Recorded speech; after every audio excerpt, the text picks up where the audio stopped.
Good morning, ma'am. This is Janina May Banawa, BizEd English 2A. My video for today is all about a strong and inspiring leaders. On June 15, 1945, Miriam Defensor Santiago is a public servant, a judge and legal scholar, and an outstanding Philippine senator was born in the city of Iloilo. Miriam learned to be self-sufficient at a young age. As the eldest of 3 children, she was running the household before she finished elementary school. Her mother was a career woman who disliked housework, so she was in charge of daily marketing, supervising the family's untrained village maids, and organizing her younger brother and sister to do their chores.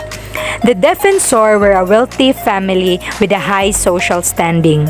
Benjamin Defensor, her father, was a lawyer and trial judge, and Dimpna Palma, her mother, was a well-known educator in the community. The family lived in a small house with a nipa roof until Miriam was 9 years old. Miriam Defensor attended Lincoln School, later renamed Lincoln College, the private school where her mother was dean.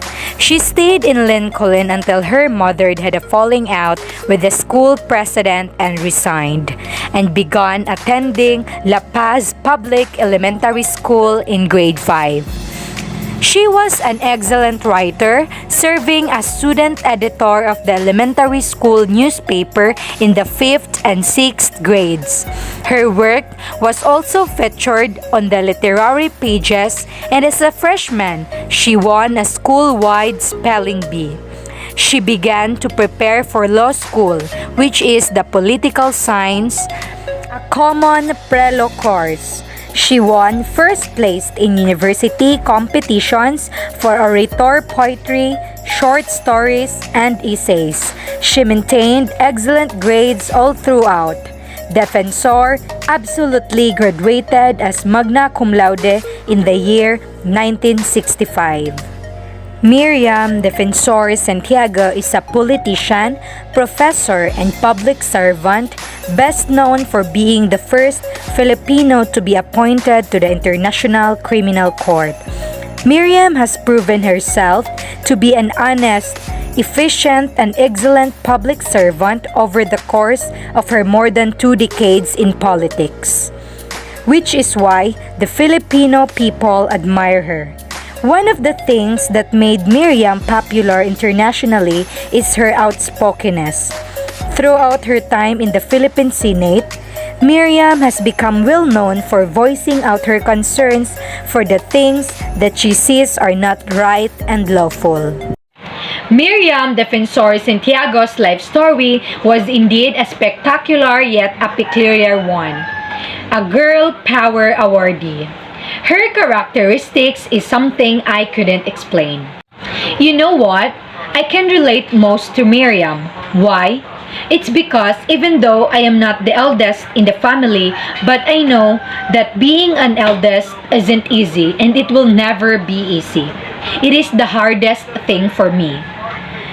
That is why I didn't wish to be the one. Being an eldest is a lifetime commitment and responsibility. But do you know what is the scariest part about responsibility? It is when you screw up and let it slip right away with your finger. Miriam merely did his part, and luckily she didn't fail. As I watched the whole story, I could tell that Miriam Santiago was far more peculiar than any other woman. Her traits and characteristics says it all. She was brave, strong enough to protect her family. She had to fight for what she thinks is right. It is for the love and support of her very own home country. The lesson I've learned from Miriam Santiago's life story is all about family, freedom, rights, and the love of country and its people. Let's first talk about family. Family is life's greatest blessing. So whatever problems that we may face, we must love each other. No hatred, no grudges. Nevertheless, the freedom and rights and the love of country is really important. As a citizen living in this democratic place, if you love your country, of course, you also have to love the people. Because if you really are a true blood Filipino, you will protect and defend your country, especially when it is ruled by a dispute leader. As an inspiring youth of today, I really admired Miriam Defensor Santiago because of her constant desire to become successful in life. She serves as a great inspiration to all people, not just Filipinos, but all over the world. She used her knowledge, her voice to serve the country. Other than that, she puts her heart, her passion into action.